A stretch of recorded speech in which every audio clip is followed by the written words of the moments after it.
Ministro, do que o senhor já conseguiu ouvir na transição, qual é a prioridade desta pasta para o governo Bolsonaro? Uma das coisas interessantes que a gente tem notado, e isso é importantíssimo para a gente, é o interesse do presidente com relação à ciência e tecnologia. Nós precisamos resgatar o prestígio da ciência e tecnologia, resgatar essa importância vista do ponto de vista do público, né? Eu penso muito em retorno de investimento. Se você coloca recursos na ciência e tecnologia, a gente precisa ter um retorno de investimento. E aquilo que eu falei ali é com relação logicamente, a produção de conhecimento é um dos nossos produtos, vamos chamar assim. Além disso, a produção de riquezas para o país através de novas empresas, startups, melhoria de produtos, melhoria de serviços através da tecnologia, assim como também a contribuir com a qualidade de vida. Então, como eu falei, a tecnologia está envolvida, de certa forma, ela está na base, junto com saúde, junto com a segurança, basicamente em todas as áreas, né, agricultura, etc.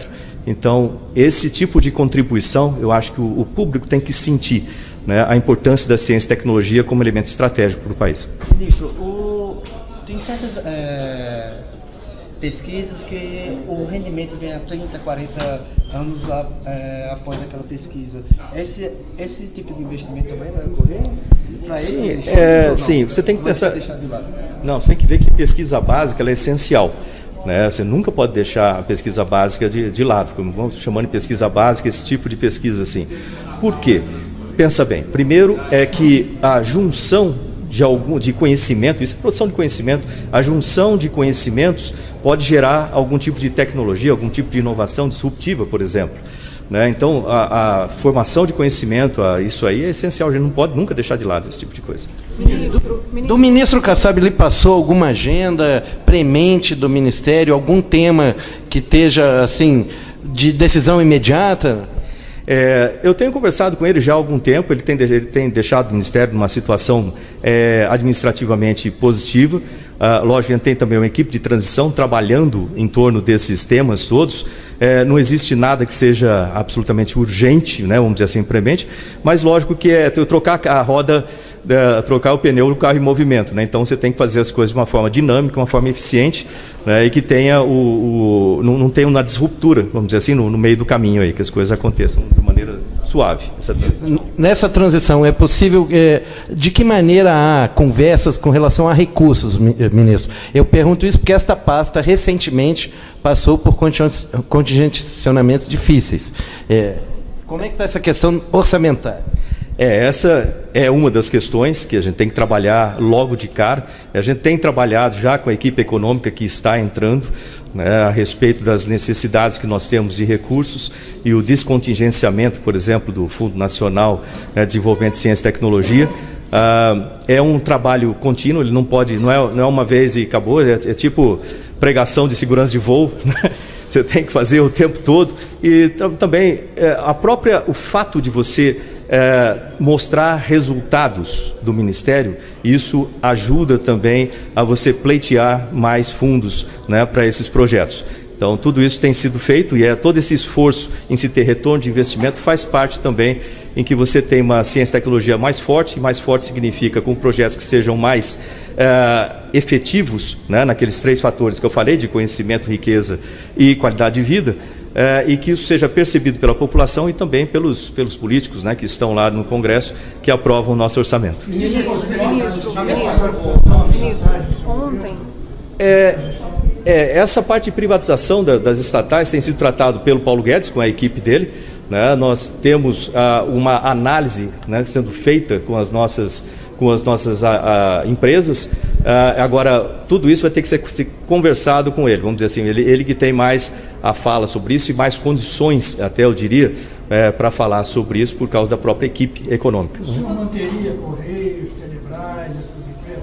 Olha, eu penso muito em termos de eficiência. O que acontece é que a gente precisa, através da equipe do Paulo Guedes, né, conversar sobre isso, e tem o peso da economia, o peso da utilidade pública, né, o peso da eficiência dentro disso. Então, tem que ser muito pragmático nesse sentido, porque, afinal de contas, a gente está tratando com dinheiro público. Ministro, ontem o ministro Onyx disse que cada cada pasta vai levar os projetos prioritários neste fim de semana ao presidente, 1 ou 2 projetos. Quais vão ser os do senhor? Nós apresentamos já naquela reunião, né, a respeito do que inclusive já está na mídia, com relação a se integrar esforços que têm sido feitos no Brasil de dessalinização de águas no Nordeste, de poços, né, e distribuir essa água de forma a promover a agricultura familiar. Existem já muitos esforços sendo feitos, né, e a ideia é analisar o que tem sido feito, o que funciona, o que não funciona, para que a gente possa integrar tudo isso de uma forma eficiente, né, fazer alguns testes agora já em dezembro, testes simples com equipamentos, deverão ser equipamentos israelenses e equipamentos nacionais, para a gente ver como é que a gente faz isso da forma mais eficiente. Esse é um deles, né, um dos projetos. Para trazer esses equipamentos de fora, se no Nordeste já existem várias, iniciativas com relação, no Ceará tem água doce, com relação à dessalinização da água. Isso é sempre importante você fazer uma comparação técnica de tudo isso, né? Lembra que eu trabalho com tecnologia e é importante que você tenha as especificações, as comparações para ver o que é mais eficiente.